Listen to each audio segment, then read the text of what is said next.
হে hello family, আমি শান্তনুদেব। আজ আবার একটা ভিডিও স্টার্ট করছি রাস্তায় বেরিয়ে। আর আজ ভীষণ এমার্জেন্সি, যাচ্ছি আমার সুদেশনা বোনের কাছে, সাথে রয়েছে আকাশও। আর যাওয়ার সময় দেখা হয়ে গেল আমার সেই মাসির সাথে। ওরা সবাই মিলে যাচ্ছে আমার আরেক মাসির বাড়ি। সময় নষ্ট না করে চলে আসি গড়িয়াতে প্রতিবারের মতো গোলাপ কিনতে। রাহুল আর সুদেশনার আজ 2 সপ্তাহ হলো ঝগড়া, প্রায় ব্রেকআপ সিন। ভাই তো এখনো হাল ছাড়েনি, তাই আজ যাচ্ছি মানাতে, দেখি কি হয়। আছি এখন কামালগাজী বারাইপুর ব্রিজে। আসলে সুদেশনা বোন গেছে তার মামার বাড়ি জামাই ষষ্ঠী খেতে। জামাই ষষ্ঠীটা ওর বাবার, আর ও গেছে ফ্রি খেতে। প্রত্যেকটা সম্পর্কে এই ঝগড়াগুলো না হলে কেমন একটা বোরিং লাগে। ঝগড়া হবে, এভাবে রাগ ভাঙাবে, এই যে এফোর্টটা, এটা অনেক কিউট লাগে। তাই বলে সবসময় ঝগড়া করতে লেগে যেও না।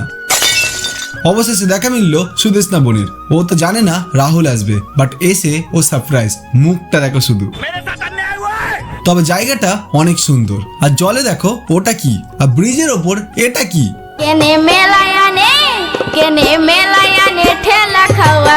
সন্ধ্যাবেলাতে আসি পাশে একটু চা খেতে। আর এখানে এখন মান অভিমানের ক্লাস চলছে। বুঝতেই পারছো, মেয়েদের রাগ। একটু পর বোনকে বাই করে আমরা যাচ্ছি বাড়ির দিকে। আর সামনে আসতেই দেখা মিলল পুলিশের। তাই আমি আর রাহুল যাচ্ছি এখন হেঁটে। আর সেই ব্রিজ থেকে দেখো আমার রাতের শহর। আচ্ছা, তোমাদের দিনের নাকি রাতের কলকাতা ভালো লাগে? কমেন্ট দিও। জানি না আজ আমাদের মিশনের রেজাল্ট কি। যদি ঠিক না হয় আবার ট্রাই করব। আমরা ব্যাপারটা খুব এনজয় করি। আর আমি জানি আমার সুদেশনা বোনও সব মাপ করে আবার ফিরে আসবে আমাদের ফ্যামিলিতে। এই বেশি রাগ দেখাস না, দুম করে দিয়ে দেবো। চলো টাটা, দেখা হচ্ছে কাল।